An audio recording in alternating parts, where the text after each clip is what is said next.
Now this is pneumonia. Pneumonia जो होता है, जो माइक्रोब सबसे ज़्यादा कोज करता है न्यूमोनिया, उसका नाम है न्यूमोकोकस। ठीक है, यानी कि स्ट्रेप्टोकोकस न्यूमोनी। अब जैसे केस आया कि एड्स पॉजिटिव पेशेंट है जिसकी CD4 काउंट लो है और ऑस्कल्टेटरी फाइंडिंग में हमें ब्रोंकियल ब्रीदिंग दिख रही है, तो इस केस में अपॉर्चुनिस्टिक इन्फेक्शन के लिए कौन सा ऑर्गेनिज्म रिस्पॉन्सिबल है? अगर न्यूमोनिया है इस पेशेंट में, ब्रोंकियल ब्रीदिंग है, तो न्यूमोकोकल न्यूमोनिया होगा। दूसरा केस है कि अगर कोई यंग चाइल्ड है, ब्रेथलेसनेस के साथ, productive cough, difficulty in speech, fever, और चेस्ट एक्सरे पे सर्कमस्क्राइब्ड ओपेसिटी दिख रही है लेफ्ट अपर जोन में। ठीक है, सर्कमस्क्राइब्ड, तो ये होगा round pneumonia. These are the characteristic features of round pneumonia. Round pneumonia जो होता है वो भी न्यूमोकोकस के द्वारा ही होता है।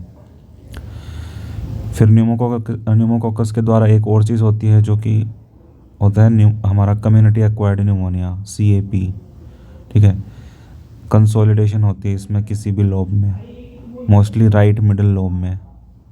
ठीक है, सो community acquired pneumonia is also caused by pneumococcus. फिर है ventilator associated pneumonia.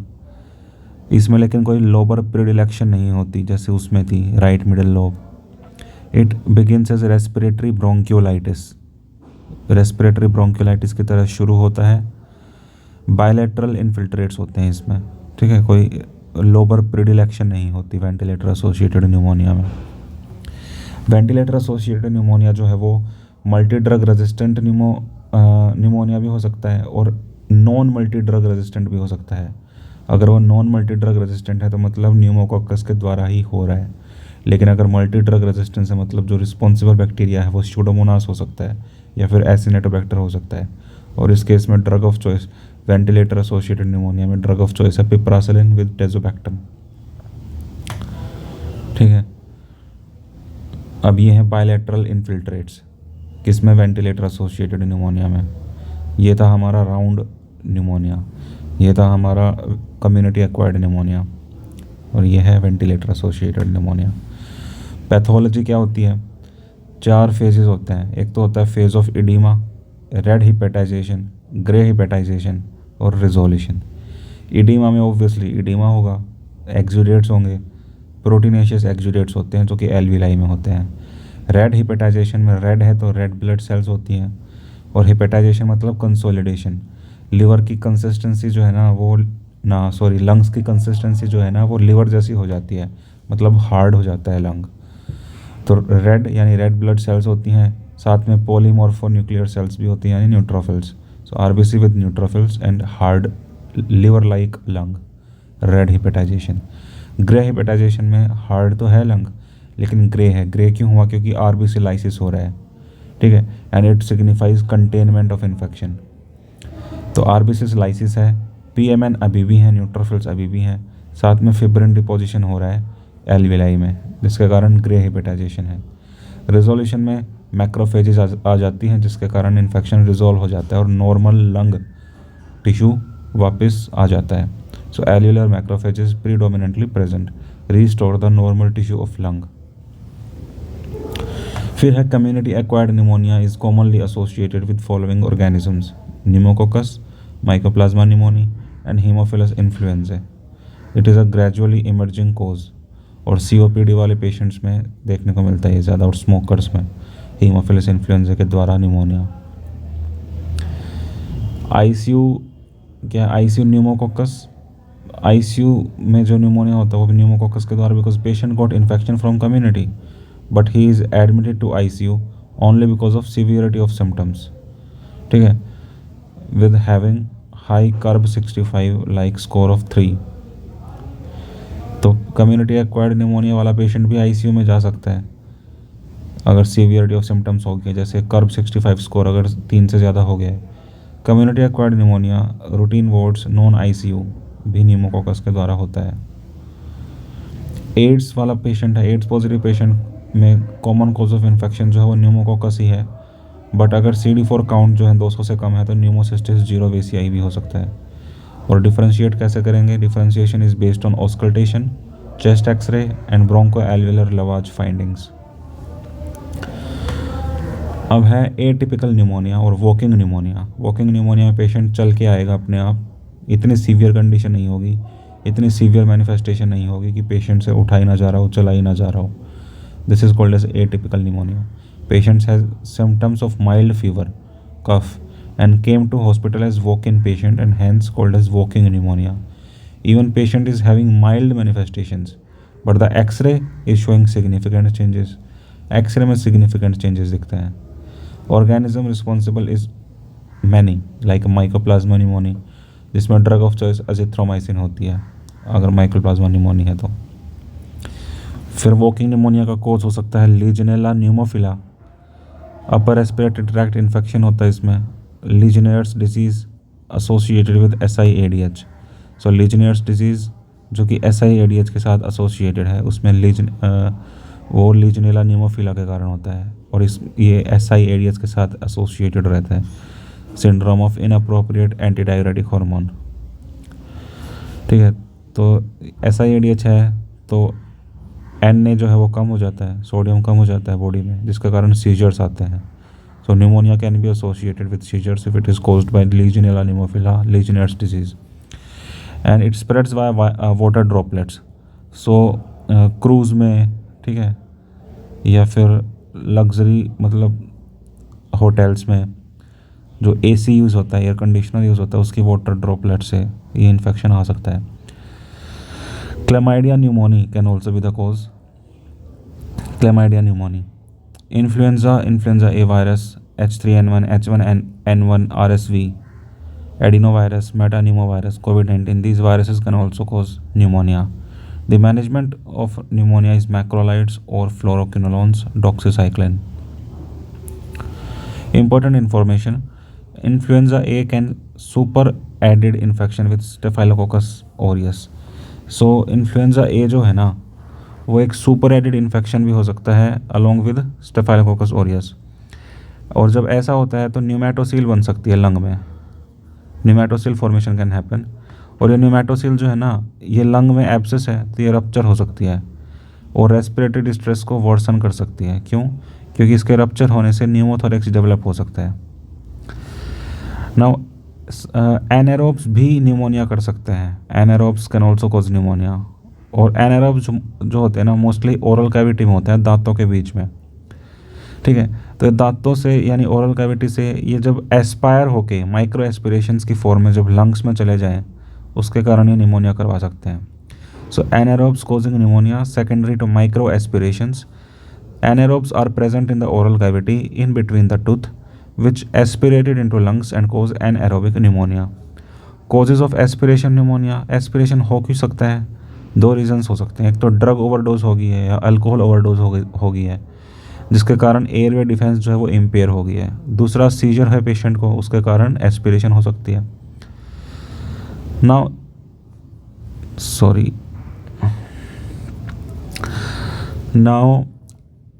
Lung abscess, हाँ, तो एनारोब्स के कारण निमोनिया हुआ, उस केस में लंग एब्सेस भी बन सकती है, ठीक है। तो लंग एब्सेस अगर प्राइमरी लंग एब्सेस है तो यानी ओरल एनारोब्स एस्पिरेशन की वजह से ये एब्सेस बन रही है। सेकेंडरी लंग एब्सेस है तो निमोनिया के साथ में कोई सेकेंडरी इन्फेक्शन है स्टेफाइलोकोकस ऑरियस का, जिसके कारण लंग एब्सेस बन रही है। और एम्बोलिज्म के कारण भी बन सकती है, यानी कि कहीं और से चल के आया है कोई इन्फेक्शन बॉडी से और उसके कारण एब्सेस हो रहा है। जैसे इन्फेक्टिव एंडोकार्डाइटिस है पेशेंट को, जो कि स्टेफाइलोकोकस ऑरियस के द्वारा होता है, वो इन्फेक्शन चल के आया लंग्स में इन फॉर्म ऑफ एम्बोलाई, उसके कारण यहाँ पे एब्सेस बन रही है। तो प्राइमरी हो सकती है oral anaerobe, secondary staphylococcus aureus, embolism, infective endocarditis.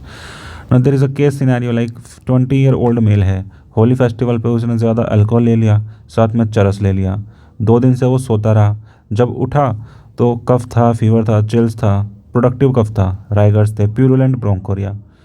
Chest finding में हमें लंग एब्सेस दिखी, ठीक है, एयर फ्लूइड लेवल दिखे तो लंग एब्सेस है, ठीक है। तो लंग एब्सेस है तो क्या रीज़न हो सकता है? क्योंकि एयर डिफेंस इसका कॉम्प्रोमाइज़ हुआ due to alcohol and drug overdose, उसके कारण एनारोबिक ऑर्गेनिज्म एस्पिरेशन के थ्रू लंग्स में चले गए, एस्पिरेशन न्यूमोनिया हो गया। और एनारोबिक ऑर्गेनिज्म से जो एस्पिरेशन निमोनिया होता है उसके लिए ड्रग यूज़ होती है क्लिंडामाइसिन। ठीक है, clindamycin is for anaerobic pneumonia. Now कुछ कीवर्ड्स होते हैं क्वेश्चंस में, जैसे कि अगर अल्कोहल के साथ लोबर निमोनिया है तो लोबर निमोनिया में हमेशा न्यूमोकोकस निमोनिया रहता है। अल्कोहल के साथ अगर रेड करंट जेली स्प्यूटम है, ये वर्ड है रेड करंट जेली स्प्यूटम, तो उसमें हमेशा क्लैब्सिला निमोनिया होता है, या फिर Friedlander pneumonia, klebsiella pneumonia, red currant jelly sputum with alcohol. ठीक है, तो स्प्यूटम का कलर रेड करंट जेली है, क्लैब्सिला निमोनी या फिर फ्राइडलैंडर निमोनी। फिर अल्कोहल के साथ ड्रग ओवरडोज है तो एयर डिफेंस कॉम्प्रोमाइज़ होता है, उसके कारण एनारोबिक लंग एब्सेस होती है। सीओपीडी और स्मोकर्स में Haemophilus influenza. Structural lung disease है जैसे कि सिस्टिक फाइब्रोसिस, जिसके कारण म्यूकस प्लग्स बन रहे हैं, म्यूकस प्लग्स हैं, तो pseudomonas aeruginosa may be the cause and burkholderia cepacia can be the cause for pneumonia. ठीक है, तो structural lung disease cystic fibrosis, उसमें the pneumonia causing organisms are pseudomonas aeruginosa and burkholderia cepacia. Birds के साथ contact होने से pneumonia हो रहा है तो क्लैमाइडिया सिट्टासी। बैट्स के साथ कॉन्टैक्ट से निमोनिया हो रहा है तो हिस्टोप्लाज्मोसिस। रैबिट्स के साथ कॉन्टैक्ट होने से अगर निमोनिया हो रहा है तो फ्रांसिसेला ट्यूलेरेंसिस, ट्यूलेरीमिया। गोट या शीप के साथ कॉन्टैक्ट से यानी कैटल के साथ कॉन्टैक्ट से अगर निमोनिया हो रहा है तो कोक्सिला बर्नेटाई, जिसके कारण क्यू फीवर हो सकता है। होटल या क्रूज शिप में अगर हो रहा है तो लीजनेला निमोफिला कैन बी द कोज। अब क्लिनिकल फीचर्स क्या होते हैं निमोनिया के? फीवर हो सकता है, पाल्पिटेशंस, कफ, हिमोप्टाइसिस जो कि सिर्फ सीए मरसा में होता है, यानी कि कम्युनिटी एक्वायर्ड मरसा के कारण जो निमोनिया हो रहा है उसमें ही हिमोप्टाइसिस देखने को मिलता है। रस्टी स्प्यूटम न्यूमोकोकल निमोनिया में देखने को मिलता है। चेस्ट पेन अगर हो रहा है तो वो हो रहा है प्लूराइटिस के कारण, शॉर्टनेस ऑफ ब्रेथ होगी, नोजिया, वॉमिटिंग, डायरिया होगा, एब्डोमिनल पेन होगा। ठीक है, एब्डोमिनल पेन भी हो सकता है, हेडेक हो सकता है, माइल्जिया हो सकता है और सीजर्स भी हो सकता है। एग्जामिनेशन में रेस्पिरेटरी रेट बढ़ा हुआ होगा क्योंकि पेशेंट को सांस नहीं आ रहा। Use of accessory respiratory muscles, if ABG is done there is findings of respiratory alkalosis, subcostal recessions will be seen, tactile fremitus is increased. On percussion, dull, usually resonant note in normal lungs. So dull percussion होता है, usually normal lung होगा तो उसमें resonant आवाज़ आएगी, लेकिन क्योंकि इस केस में लंग्स सॉलिड हो गए हैं तो परकशन पे डल साउंड आती है। ऑस्कल्टेशन पे ब्रोंकियल ब्रीदिंग प्रेजेंट रहती है। Bronchial breathing is a sign of pneumonia. Air entry is normal, crackles may also be heard. Air entry normal होती है। ईगोफोनी देखने को मिलती है। विस्परिंग पैक्टरिलोकी देखने को मिलती है। ईगोफोनी क्या होता है? जब हम ऑस्कल्टेट करते हैं स्टेथोस्कोप लगा के, ठीक है, तो हमें एक नेज़ल साउंड सुनने को मिलती है और इंक्रीज्ड इंटेंसिटी रहती है उस साउंड की जो हमें स्टेथोस्कोप से सुनाई दे रही है। पेशेंट बोलता है, पेशेंट के बोलने पे जो साउंड हमें सुनाई दे रही है थ्रू स्टेथोस्कोप, उसमें एक नेज़ल क्वालिटी रहती है और इंक्रीज्ड इंटेंसिटी रहती है क्योंकि लंग्स सॉलिड हो गए हैं। Solid lungs conduct sound better, उसके कारण साउंड की इंटेंसिटी ज़्यादा बढ़ जाती है और क्लियर ज़्यादा होती है साउंड। नॉर्मली जो है वो मफल्ड साउंड आनी चाहिए नॉर्मल लंग्स में, मफल्ड और अनक्लियर, लेकिन ईगोफोनी में इंक्रीज्ड इंटेंसिटी, लाउडर, क्लियरर और विद अ नेज़ल क्वालिटी। जैसे कि अगर ई बोल रहा है पेशेंट तो आ जैसी साउंड आएगी। ठीक है, then there is a whispering pectoriloquy. ठीक है, इसका मतलब क्या होता है कि पेशेंट को हम अगर पीठ करके अपनी तरफ बिठाएंगे और पीठ पे स्टेथोस्कोप लगाएंगे और पेशेंट फिर विस्पर करेगा तो हमें क्लियरली, अगर मतलब विस्पर करके बोलेगा तो हमें क्लियरली वो साउंड सुनाई देगी थ्रू स्टेथोस्कोप। बट जो ये साउंड की इंटेंसिटी है ना, ये ब्रोंकोफोनी से कम होती है। Bronchophony is also an increased intensity of sound through stethoscope, but उससे कम ही होती है ये ईगोफोनी। ठीक है, egophony is a type of bronchophony. Old man with pneumonia, अगर कोई बूढ़ा आदमी है जिसको न्यूमोनिया हुआ, उसको डिस्चार्ज कर दिया हॉस्पिटल से, 15 दिन बाद आया वो मायोकार्डियल इन्फाक्शन के साथ, हार्ट अटैक के साथ। ऐसा क्यों?